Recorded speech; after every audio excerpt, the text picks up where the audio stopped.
मैया दाखालि एबा मैयानिफ्राय जों नुदों माने WhatsAppआव जोंनि खौरांगिरिफ्राबो होदों माने मोनसे राइटिं पेडआव लिरनाय मेसेज सोरबा माने बड' लिबारेशन आर्मि दादों होननानै फोसावनाय दा बिथांमोननि बा जाय बिथांमोना प्रचार खालामदों एबा माबोरैबा खौरां बिजोङाव फैदों दिनै जोङो नुदों माने बर' माहारिया भारतनि संबिजिरनि सिङाव एबा नर्थ इस्ट इन्डियायाव गोलाव सम सिलाय लानानै सोमावसारबोनाय मोनसे हारि जों बयबो मिथिगौ NDB बिथांमोननि सोमावसारनाय 1986निफ्राय BLTनि सोमावसारनाय जालांबाय दा गासैबो मोनसे गोजोन थासारिखौ नोजोर बोनानै मोनसे एकर्डआव फैनानै बयबो BLTआबो BTC एकर्डआव BTRनि एकर्डआव NDB बिथांमोनहाबो गासैबो दिनैहाय मोनसे गोजोन थासारिखौ हास्थायनानै बर' माहारिनि गेजेराव बेबादि सिलायनि आन्दोलन गैला आरो गणतान्त्रिक भाबे दुलाराय बर' फरायसा आफादाबो आलादा रायजो दाबिनानै सोमावसारनायखौ जों दोनथ'दों आरो दिनै बेबादि माखासे बिथांमोना जेबादि माखासे खैसार खालामनाय एबा जि खौरां फोसावनाय बेखौ जोङो सोंखारिदों मानोना भारत संबिजिरनि सिङाव आरो इन्डियाया मोनसे बिराद गिदिर बृहत्तर माने बुहुमनि देरसिन गणतान्त्रिक देश जाय देशाव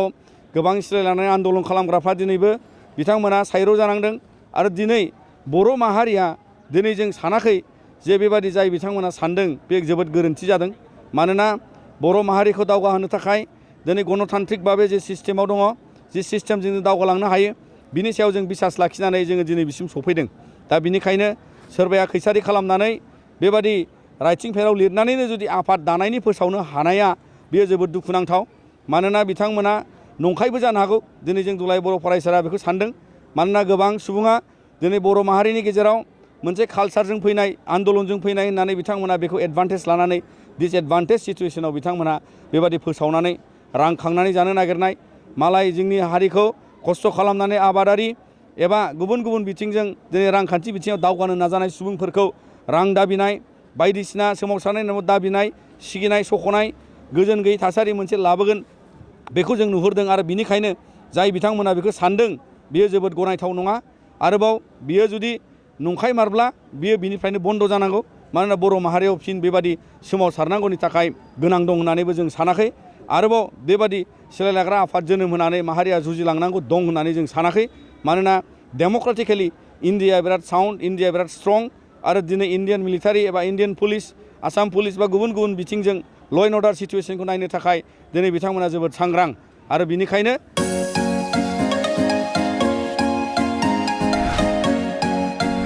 BA BSc हाबनो गोनां फरायसाफोरनि थाखाय गोनां फोसावथाय गसाइगाव जारागुरि गोविन्द बसुमतारी फरायसालिमायाव BA BSc डिग्रीनि मुं थिसननाया सोलिगासिनो गिबिसिन मुं थिसनहैनाय सा 150सिम फरायसाफोरा बेसेन नाङाजासे मुं थिसननो हागोन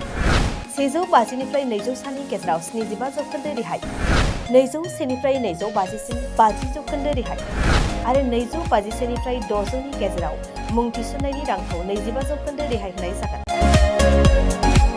जारागुरि गोविन्द बसुमतारी फरायसालिमाया बड'लेण्ड मुलुगसोलोंसालिजों गनायथि होजानाय गुनगोनां फोरोंगिरिफोरजों लोगोसे फरायसाफोरनि गाहाम सुबिदा गोनां फरायसालिमा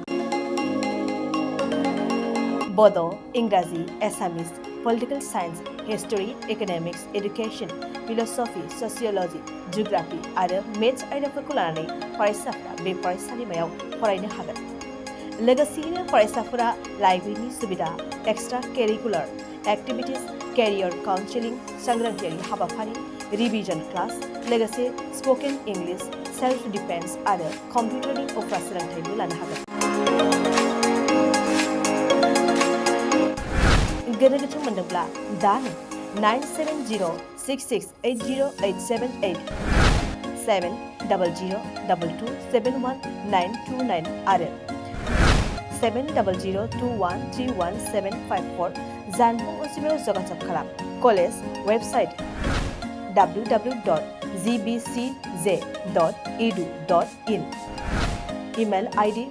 govindacollege@gmail.com